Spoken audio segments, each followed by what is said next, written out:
tous les habitants de la terre. Nous nous retrouvons dans notre rendez-vous de chaque dimanche pour partager la parole de Dieu. Ce matin, nous voulons donc parler de la réputation capitale du succès. Réputation capitale du succès. Très rapidement, nous allons lire un passage biblique, n'est-ce pas, pour nous introduire dans notre message. Nous sommes dans Marc 8, 27 à 29. On dit ceci. Jésus s'en alla avec ses disciples dans le village de Césarée de Philippe et il leur fit en chemin cette question. Qui dit-on que je suis? Ils répondirent, Jean-Baptiste, les autres Élie, les autres l'un des prophètes. Et vous, leur demanda-t-il, qui dites-vous que je suis? Pierre répondit, tu es le Christ. Belle interrogation, bien-aimé, ce matin. Là, on nous parle du Seigneur Jésus, qui un jour était ensemble avec ses disciples, et pendant qu'il marchait, il pose la question de savoir qu'est-ce que la population, qu'est-ce que les gens, le public disaient de lui. Et après, il va retoquer la même question aux disciples. Et que dites-vous de moi? Au travers de cette question, non seulement le Seigneur Jésus voulait connaître si les disciples avaient découvert sa personnalité spirituelle, mais aussi il voulait connaître la réputation qu'il avait auprès du public. Pourquoi? Parce que la réputation est très très importante. Bien-aimé, dans la vie, il faut savoir un moment s'arrêter, comme le Seigneur Jésus l'a fait. Savoir et chercher à comprendre comment tu es considéré. Quelle est ta réputation? Réputation dans ton quartier, réputation dans les milieux professionnels, réputation, n'est-ce pas, dans le public. Il est très important. Si le Seigneur Jésus, lui qui est Seigneur, qui est Dieu en chair, s'est posé cette question, c'est parce que c'est une question importante qui détermine le succès, la percée pour une personne. Il est très important de le savoir, puisque la réaction, les attitudes des gens dans la vie va de pair avec la réputation qu'ils ont sur nous, sur nos biens, sur nos entreprises, sur tout ce que nous faisons. Donc il est important qu'aujourd'hui qu'on parle un peu de la réputation. Mais qu'est-ce que la réputation? La réputation, c'est l'opinion publique qui est répandue sur vous. Ça peut être répandu sur vous, sur votre bien, votre marchandise, votre entreprise, votre maison, votre boutique ou votre communauté. C'est cette opinion publique que les autres, le public, se fait de vous ou de votre produit. C'est la manière dont certaines personnes vous considèrent. C'est l'image que les autres ont sur vous, sur votre produit, sur votre entreprise. C'est ça la réputation. C'est cette considération-là. C'est cette image-là. C'est la renommée que les autres peuvent avoir sur vous, sur votre bien, sur votre entreprise, sur votre maison, sur votre église, sur votre business. C'est cette réputation-là, cette renommée-là. C'est ça la réputation. À partir de ce moment-là, nous pouvons comprendre que la réputation, c'est une notion très capitale dans notre vie, surtout pour notre succès et notre percée. C'est pourquoi le Seigneur Jésus devait une fois s'interroger sur ce que les autres disaient sur lui. C'est cette marque, n'est-ce pas, de distinction, marque qui caractérise votre personne auprès du public. Retenez très bien, c'est auprès du public. Pourquoi nous devons connaître ce que le public pense de nous? Parce que nous ne vivons pas seuls sur cette terre. Nous avons besoin des uns comme des autres pour percer. Nous sommes un être social. Nous vivons avec les gens. Notre façon d'être, la manière dont on nous considère, détermine également parfois nos relations avec les autres.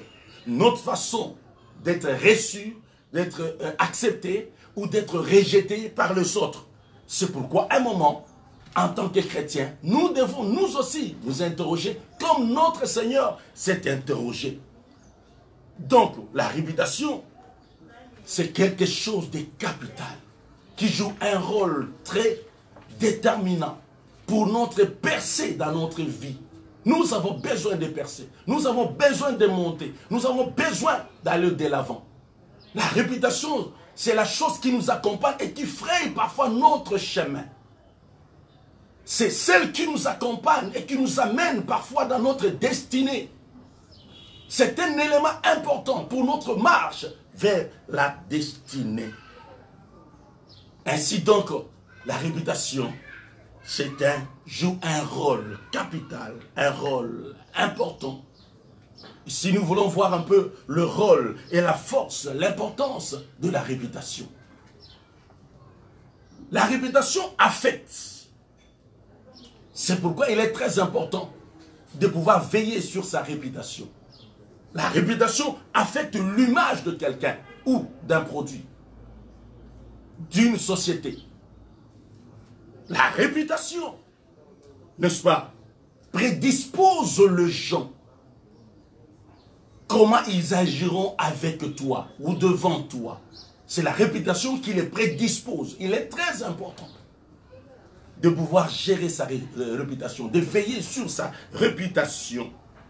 Ça nous prédispose, n'est-ce pas, à la réaction des autres envers nous.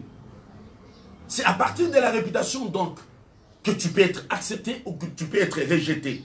On peut t'associer ou on peut te dissocier.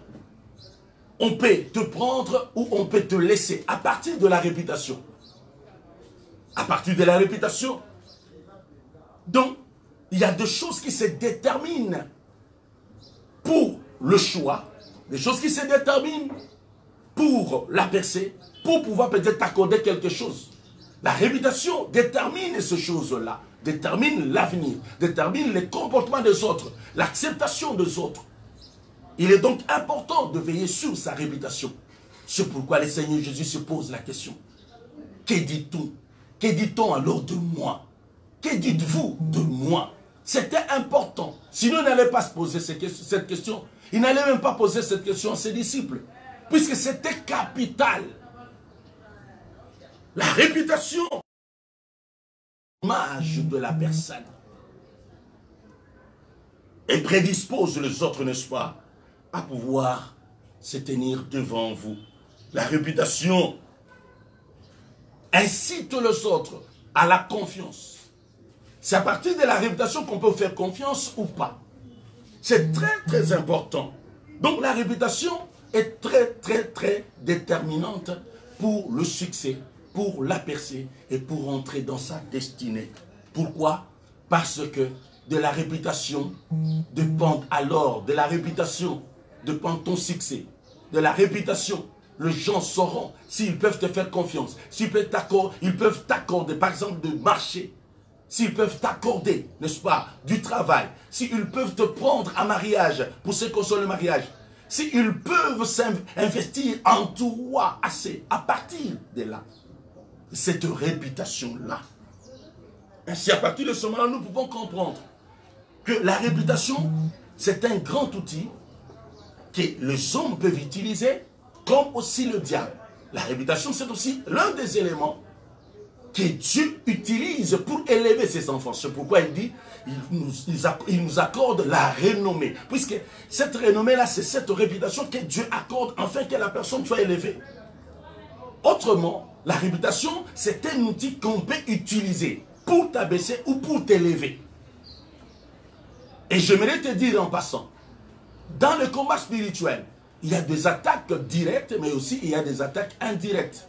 Dans les attaques indirectes, le diable pourra, n'est-ce pas, t'attaquer en touchant ta réputation. Et là, il peut utiliser les hommes comme il peut utiliser le diable. Oh bien-aimé, heureusement, il y a quelqu'un qui répare la réputation. On y arrivera. Mais je te dis ici, c'est important. Tu dois veiller sur ta réputation. Tu dois faire de manière à ce que ta réputation, n'est-ce pas, puisse frayer ton chemin. Elle est tellement importante au point qu'elle est comparée au parfum. C'est ça. La réputation a le mystère du parfum. Nous pouvons très rapidement lire les Écritures. On dit ceci. La réputation, nous sommes dans Proverbe 22, verset 1. Ceci. La réputation est préférable à la grande richesse. Et la grâce vaut mieux que l'argent et l'or. Vous voyez la place qu'on donne à la réputation? Dans une autre version, la version français courante. Français courant, on dit ceci. Une bonne réputation vaut mieux que des grandes richesses. L'estime, la réputation, la manière dont les autres te considèrent. L'estime des autres est préférable à l'argent et à l'or. Si on le dit, c'est parce qu'on évalue la valeur, l'importance de la réputation pour un homme. On dit, c'est plus que l'or, c'est plus que l'argent. Puisqu'à partir de la réputation, tu peux t'acquérir beaucoup d'argent, beaucoup de biens. Ça peut t'ouvrir des portes qui te permettront de gagner beaucoup dans ta vie. C'est pourquoi on dit, c'est plus que l'or et l'argent. Donc la réputation est préférable, est avantageuse. Dans la vie, s'il y a quelque chose pour laquelle tu peux te soucier en tant que chrétien, en tant qu'habitant de la terre, c'est aussi ta réputation, savoir comment les gens te considèrent. Mais malheureusement, je voulais te dire, le diable utilise parfois la réputation pour combattre la destinée, pour combattre ta percée. Le diable, connaissant l'importance de la réputation, il l'utilise aussi comme une arme. Aujourd'hui, il y a plusieurs sortes d'armes qu'on peut utiliser. Les armes qui n'ont pas été utilisées, par exemple, à la Première Guerre mondiale ou à la Deuxième Guerre mondiale, aujourd'hui, des guerres biologiques. Vous voyez, les choses changent. Ainsi même pour le diable, s'il ne t'attaque pas directement par une maladie, par une nécessité, par une infirmité, il peut t'attaquer aussi par la réputation qu'il peut détruire, gâcher, abîmer. La réputation est très, très, très importante. On la compare avec le parfum, avec les odeurs. On dit ceci, dans Ecclésiaste 7:1. Une bonne réputation vaut mieux que le bon parfum. Et le jour de la mort que le jour de la naissance. Pourquoi le jour de la mort que le jour de la naissance? Parce que le jour de la mort, c'est là où les gens rapportent ce qu'a été ta vie, ce que tu as été. C'est là où il y a le témoignage de ce qui était, tu as été réellement ce jour-là, le jour de la mort. Et on dit que la bonne réputation vaut mieux que le bon parfum. Autre verset, dans Cantique 1:3, on dit ceci. De parfum ont une odeur suave. Non, c'est un parfum qui se répand. C'est un parfum qui se répand. C'est pour dire tout simplement que la réputation nous précède. La réputation constitue un enjeu très important pour ta percée. La réputation, c'est tout un capital immatériel, placé dans ton actif. Lorsque tu as une bonne réputation, tu as déjà un élément important qui pourrait faire que tu sois accepté, que tes projets réussissent. Quand les gens te feront confiance, sachant que tu as une bonne réputation, on peut t'accorder le crédit, on peut t'accorder la confiance, on peut t'accorder tout ce qu'il faut pour que tu ailles de l'avant. Quand les gens savent que tu es honnête dans la vie, tu verras des gens venir te chercher. La réputation va comme un parfum. On dit, ton nom est un parfum. Pourquoi un parfum? Parce que c'est un nom qui avait une bonne réputation. C'est un parfum qui se répand. C'est pourquoi le jeune fille t'aime. Là, nous sommes dans Cantique des Cantiques. Bien-aimés, dans Cantique des Cantiques, comme vous le savez, Dieu parle de la relation de l'homme et de Dieu au travers l'homme et la femme par le Cantique de Cantiques. Donc, lorsqu'il est dit, il veut tout simplement dire, lorsque tu as une bonne réputation, les gens vont t'aimer, les gens vont s'approcher de toi. C'est pourquoi tu dois veiller sur ta réputation. Il est très important de le savoir. Un capital important, un capital dans ton actif. Il ne faut pas abuser de ces capitales-là. Considère que la réputation, c'est déjà un capital qui peut te permettre d'avoir tout ce dont tu auras besoin. Un capital plus que l'or et l'argent. Un capital qui engendre, qui donne naissance aux richesses de ce monde. Tu dois donc veiller sur cela. C'est pourquoi les diables, le sachant, utilisent la réputation comme une arme. Il peut chercher à gâcher ta réputation. Il peut chercher à détruire ta réputation. Pourquoi? Parce qu'il sait que la réputation, c'est un élément très important pour le succès. S'il n'arrive pas à t'avoir par d'autres voies, par d'autres ruses, il peut chercher tout simplement à faire une attaque indirecte en touchant ta réputation. Bien-aimés, heureusement nous avons un Dieu qui a dit, toute arme forgée contre nous sera sans effet. Parmi lesquels il y a aussi l'arme de la destruction de notre réputation. Nous avons un Dieu qui sait réparer la réputation. On va y arriver. Ainsi donc, si la réputation est comparable à un parfum, il faudrait que tu dégages donc la bonne odeur, le bon parfum. La Bible dit, il y a des gens qui ont l'odeur de la mort et d'autres qui ont l'odeur de la vie. Ceux qui ont l'odeur de la mort, très souvent, ce sont les gens qui ont une mauvaise réputation. Imaginez que quand tu as l'odeur de la mort, les gens ont tendance à te fuir, à ne pas t'approcher. Mais quand tu as l'odeur de la vie, les gens auront envie d'être avec toi, de coopérer avec toi, de t'associer dans la vie. Ainsi donc la réputation, c'est vraiment un bon parfum. La bonne réputation, je voulais dire, la bonne réputation, c'est vraiment un parfum qu'il faut vraiment bien protéger. Alors, comment construire la réputation? Nous allons aller vite.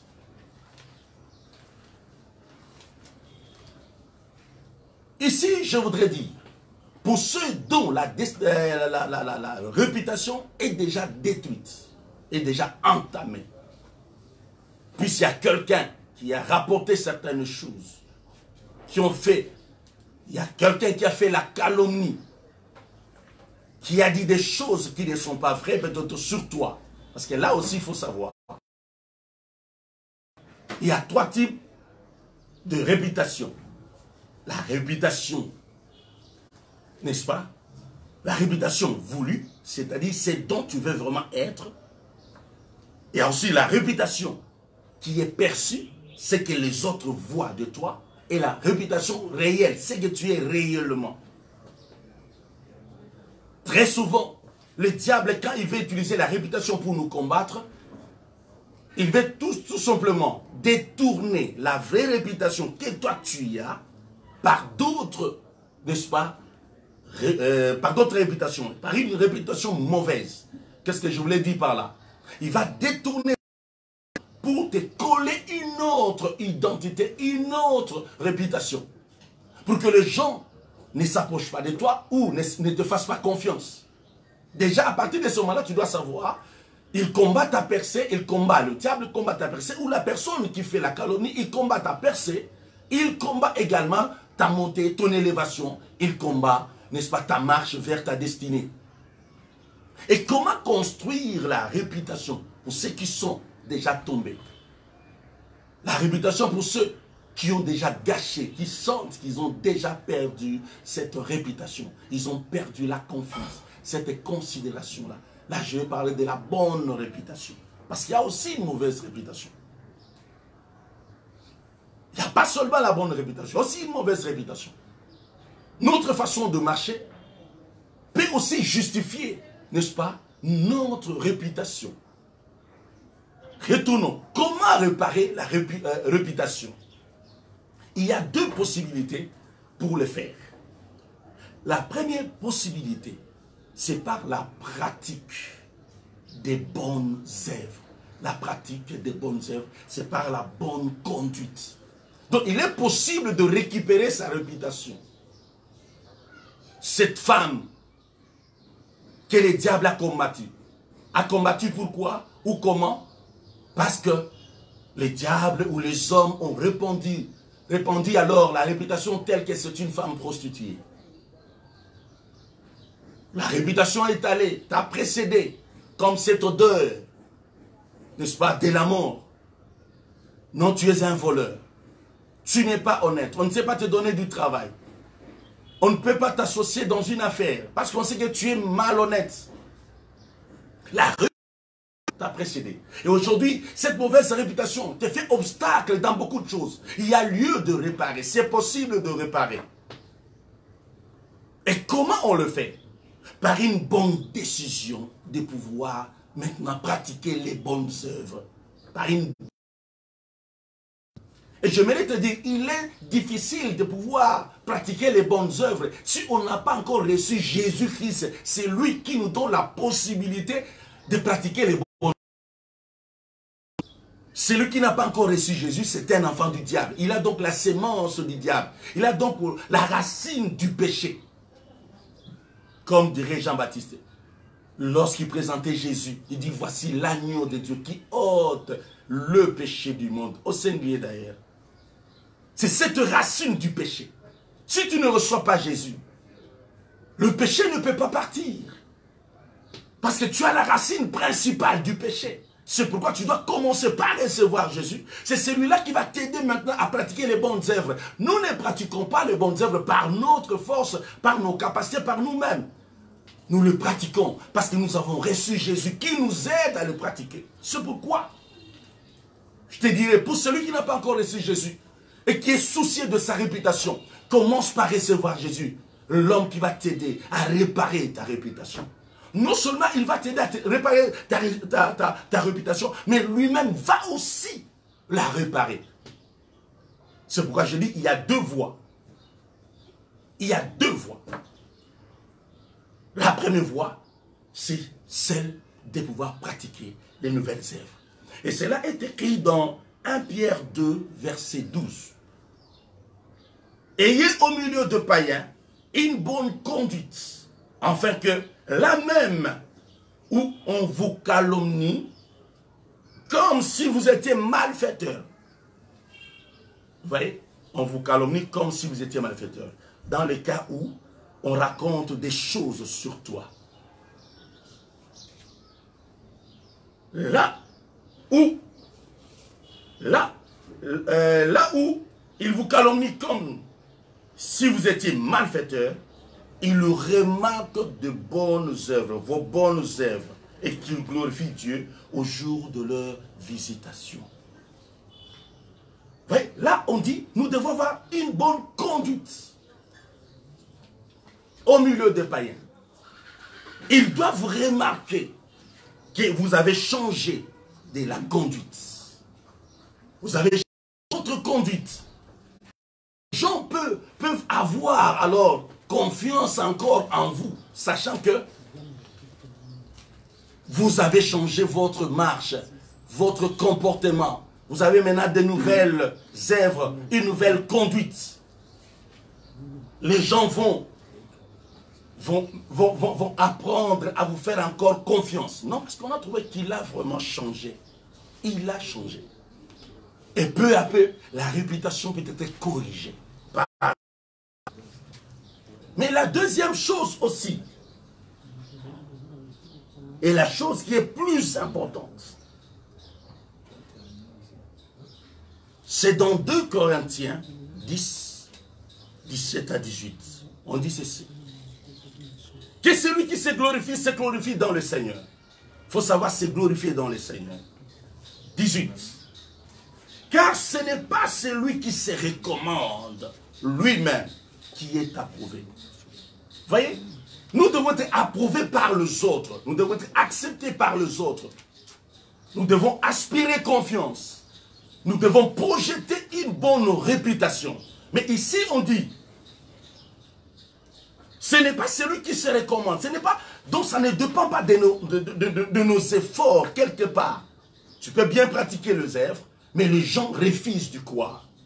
Tu peux bien chercher à pratiquer les bonnes œuvres. Les diables compliquent en gros la situation parce qu'il est en train de présenter que la mauvaise image que tu avais bien avant. C'est pourquoi il faut maintenant, en deuxième lieu, associer le Seigneur Jésus. Et c'est là même la grande clé de la réparation de la réputation. En dehors des œuvres, de tes propres efforts. En dehors de ces choses-là, en dehors de tes efforts, de tes bonnes pratiques, il y a l'intervention de Dieu. Il n'y a que Jésus. Il faudrait que Jésus te recommande. Lorsque tu te recommandes, toi, vous devez avoir confiance en moi, vous devez, c'est très bien.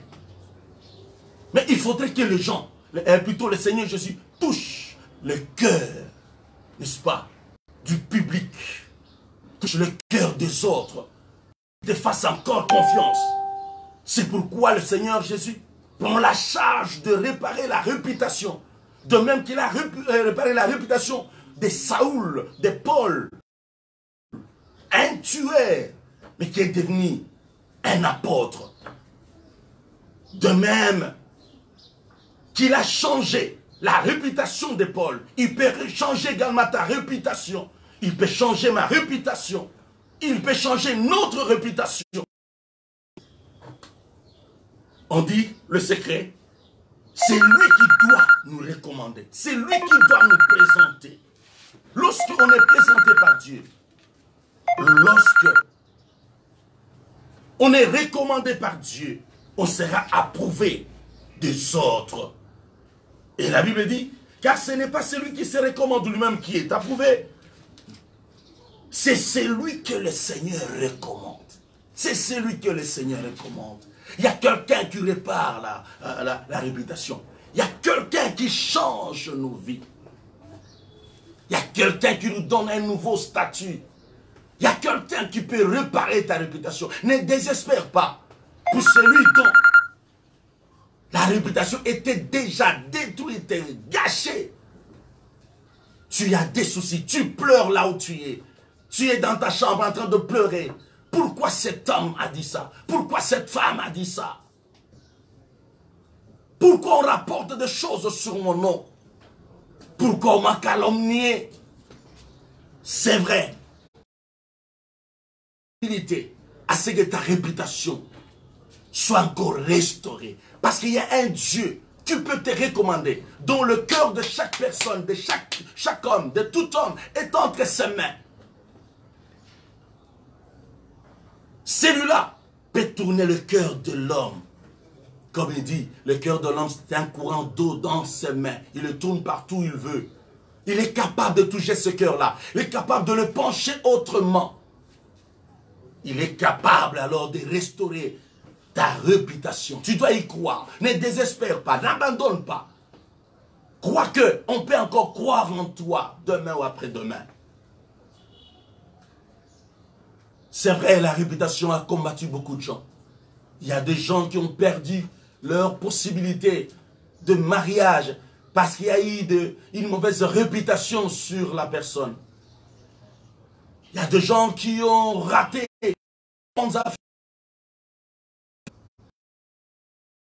mauvaise réputation. Il y a des gens qui ont perdu de bénédiction, d'élévation. Parce que la mauvaise réputation les a précédés tout simplement. Il y a un réparateur de brèches. Jésus-Christ est son nom. Celui-là peut te recommander. Celui-là peut te présenter. Celui-là peut encore restaurer ta réputation. Et pendant ce temps-là, il te demande, pour voir ta bonne volonté, c'est d'accepter, de pratiquer, de décider de pratiquer les bonnes œuvres. Il faut savoir se décider. Une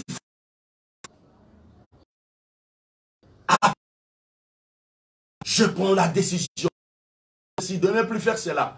Parce que je voudrais,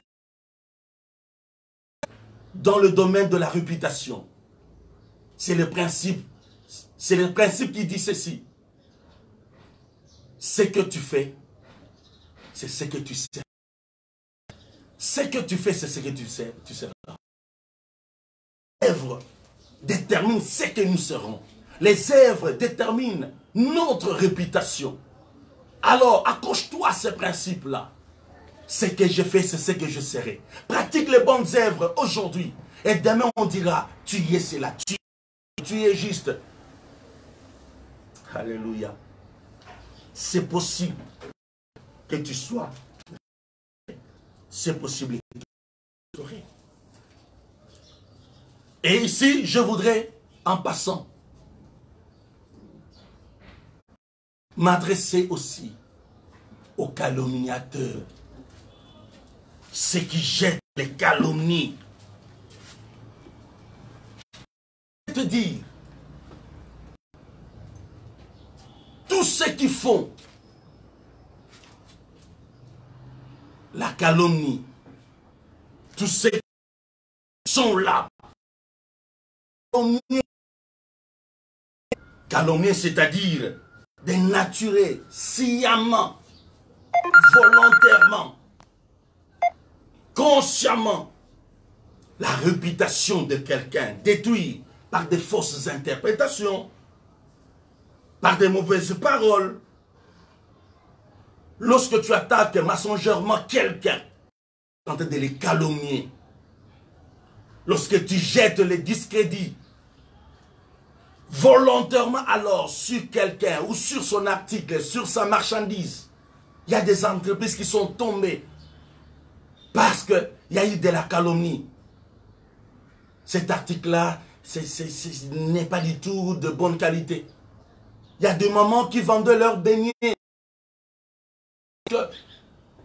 On a rapporté que c'est une sorcière, c'est une ceci, c'est une cela. Et son business est tombé à cause de cela. Pendant que ta conscience te dit que ce n'est pas vrai, des choses que tu es en train de rapporter. Tu dois savoir, un calomniateur est toujours puni. Parce que la calomnie est interdite par Dieu. Bien-aimé, toi tu joues avec la réputation des autres. Tu joues avec la réputation de certains dans ton quartier. L'église. Tu joues avec la réputation de certaines personnes. Parfois des gens élevés. Il y a des gens qui jouent avec la réputation, qui montent même au sommet de l'État pour jouer avec la réputation des autorités. Pendant que la Bible nous recommande de respecter, d'honorer ceux qui sont honorés par Dieu. Vous devez savoir que toute calomnie mérite une punition. Écoutez, tu n'iras pas ça et là, médisant parmi ton peuple. L'interdiction, l'éviter. Tu ne feras pas courir des faux bruits. Exode 23, verset 1er. Tu ne porteras pas de faux témoignages contre ton prochain. 9e commandement du 10 commandements de Dieu. Lorsque le Seigneur place ces commandements plutôt parmi les 10 commandements, c'est parce que c'était important. Il dit, tu ne porteras pas de faux témoignages contre ton prochain. C'est pourquoi celui qui se met à quelqu'un, à détruire la réputation, qui constitue un capital, un actif immatériel, pour chaque personne, pour chaque entreprise, pour chaque business, lorsque tu te mettras à détruire le business de ton frère, de ta soeur, tu dois savoir que tu trouveras le Dieu qui a interdit la mauvaise réputation, la calomnie. Tu le trouveras sur ton chemin. Quelles sont les conséquences? pour les calomniateurs. Proverbe 30, verset 10 dit ceci.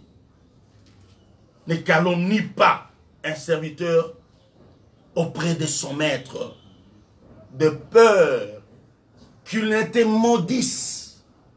Vous voyez? Donc, la malédiction, lorsque tu le fais, il y a une malédiction qui est à côté, qui t'accompagne. Dieu, sachant que la réputation, c'est tout un capital qu'il donne à chacun de nous. Lorsque tu c'est capital, cette réputation-là, dont tu veux t'élever contre le plan de Dieu. Tu veux combattre la destinée de Dieu pour cette personne, en disant de mauvaises choses sur la personne, sachant que c'est du faux.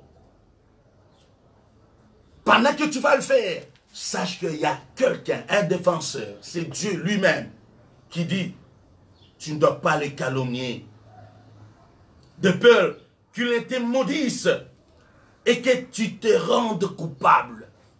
Bien-aimé, si tu as calomnié quelqu'un, tu sais qu'on a chassé du travail parce que toi tu l'as calomnié. Tu sais qu'on a répudié une femme parce que toi tu l'as calomnié. Tu as détruit le mariage de quelqu'un parce que toi tu l'as calomnié. Tu as détruit le business de quelqu'un parce que toi tu l'as calomnié. La Bible dit, tu es déjà coupable. Tu peux te dire, personne ne m'a vu. Oui, c'est lui qui voit. Sous la terre, dans les eaux, dans les ténèbres et partout. Celui-là t'a vu, il t'a entendu. Attends-toi à ce qu'il s'élève. Attends-toi à ce que tu puisses recevoir ta récompense. Il dit, tu seras maudit et tu es déjà coupable. La bonne chose à faire, c'est d'aller voir ton frère, c'est d'aller voir ta soeur, pour lui dire, je t'ai caché fausse chose sur toi, sur ton business, sur ton affaire. Cette maman qui pleure, qui ne sait pas élever ses enfants, parce que tu as détruit son business de beignet. Elle va continuer à crier devant Dieu. Passe tranquille. Il doit. C'est comme ça qu'il y a des gens qui ont toujours des problèmes, des difficultés, qui ont de malheurs, qui le poursuivent à tout moment et partout.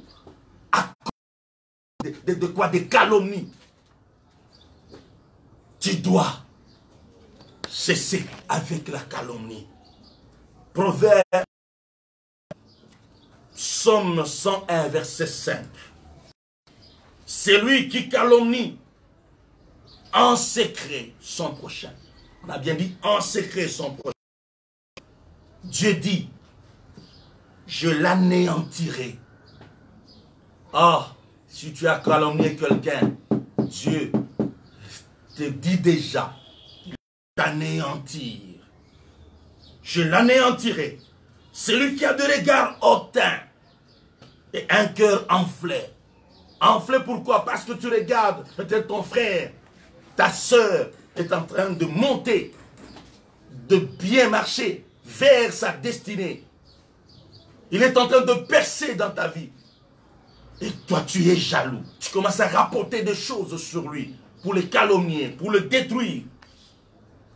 Tu l'as fait en secret. Mais Dieu dit, je t'anéantirai. Celui qui a des regards hautains et un cœur enflé, je ne le supporterai pas. C'est Dieu qui promet. Il ne va pas te supporter. S'il ne te supporte pas, c'est-à-dire quoi? Il va te rejeter. C'est comme ça qu'il y a des gens qui se posent mille et une questions. Pourquoi ma vie? Pourquoi j'ai toujours des problèmes? Pourquoi j'ai toujours des malheurs? Malheur, tu passes de malheur en malheur. J'aimerais te dire, parfois ce sont des choses qui arrivent après plusieurs années. Parfois tu oublies même que c'est à cause de certaines calomnies que tu as répandues sur le business, sur le produit de quelqu'un. Tu as dit n'importe quoi sur un produit qui apportait beaucoup de richesse pour ton frère. Tu as détruit ces produits-là à cause de la calomnie. Oh bien-aimé, il est grand temps que tu comprennes que la réputation c'est un capital. C'est un actif immatériel que Dieu accorde à tout un chacun pour lui permettre, n'est-ce pas, de destinée qui lui a été déjà arrêtée par notre Dieu. Et quand tu les détruis, tu auras affaire avec ces dieux-là. Tu n'as qu'à bénir tes frères, tu n'as qu'à bénir tes sœurs. Ceux qui montent, laisse-les monter encore. Bénis Dieu pour leur élévation. Bien leurs produits, glorifie le Seigneur. Ceux qui peuvent avoir la possibilité d'avoir un bon boulot, loue l'Éternel. Ceux qui peuvent avoir la possibilité de faire un bon mariage, loue l'Éternel. Ne cherche pas à les détruire en calomniant ta soeur ou ton frère. Ce n'est pas l'amour de Dieu, c'est là. Dieu nous encourage à avoir l'amour. C'est pourquoi, avant même de clôturer et de prier, je dirais ceci. À ceux alors, à ceux qui ont perdu la réputation, je vous dirais, il y a un Dieu qui restaure la réputation. Le Seigneur Jésus est le Dieu qui restaure. Il a dit que lui-même va encore vous recommander. Parce que le cœur de tous ces gens est entre les mains du Seigneur. Mais je vous dirai aussi comment, avant même de clôturer, comment vous devez prier. Mais donnons d'abord ce conseil. À ceux qui ont encore une bonne réputation, veillez sur votre réputation. Gardez encore votre bonne réputation. Payez le prix pour conserver la bonne réputation, qui est un capital qui va vous frayer le chemin vers votre destinée. Qui va vous appeler les hommes et les femmes providentiels, le partenaire dans la vie, la bonne réputation. Ceux qui sont tombés seront relevés. Et ceux qui en ont déjà la bonne réputation, vous pouvez encore renforcer autrement, en étant encore plus honnête. Mais comment prier? Comment prier? C'est la grande question. Comment veux-tu prier? Je vais te montrer comment tu vas prier. C'est là qu'intervient le prière qu'on peut considérer comme des prières surnaturelles. Comment tu peux réparer ta réputation? C'est vrai, tu peux pratiquer les bonnes œuvres, mais une mauvaise volonté, malgré tes efforts, ils ne vont plus te croire. Il faut maintenant que Dieu le touche pour qu'il croie encore en toi. Je ne saurais pas peut-être entrer dans tout le détail. Je m'aimerais peut-être te réserver les comment prier pour restaurer ta réputation. C'est vraiment important. Je ne vais pas y aller trop vite. C'est pourquoi je vous fixe un autre rendez-vous. À la prochaine, on va parler de comment récupérer, restaurer, comment reconstruire votre réputation avec la puissance du Saint-Esprit. Nous allons utiliser des techniques, mais aussi nous allons utiliser les secrets de la vie surnaturelle pour la restauration, n'est-ce pas, de ta réputation. Je termine par là. Laisse que Dieu vous bénisse. Donc, on se retrouve le dimanche, et plutôt le mercredi prochain à 17 h.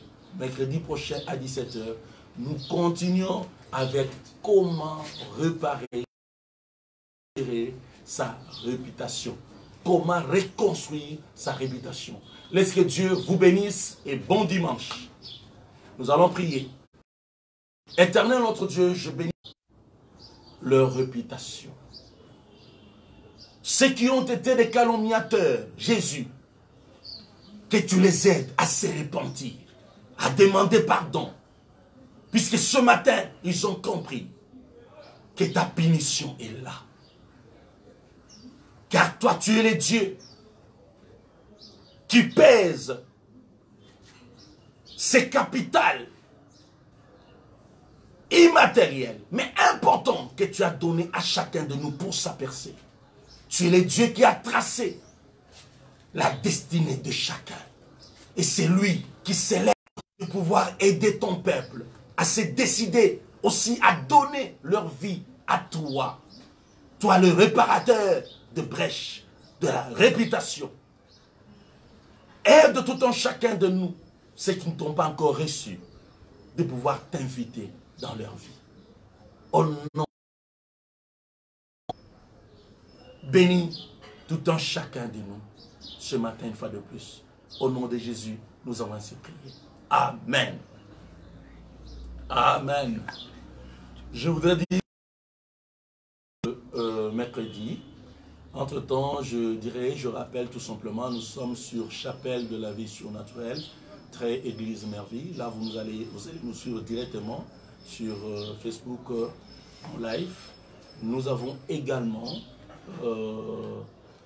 notre chaîne YouTube, Jean-Louis Lumena Ministry, à laquelle est attachée également une autre page Facebook de Jean-Louis Lumena Ministry.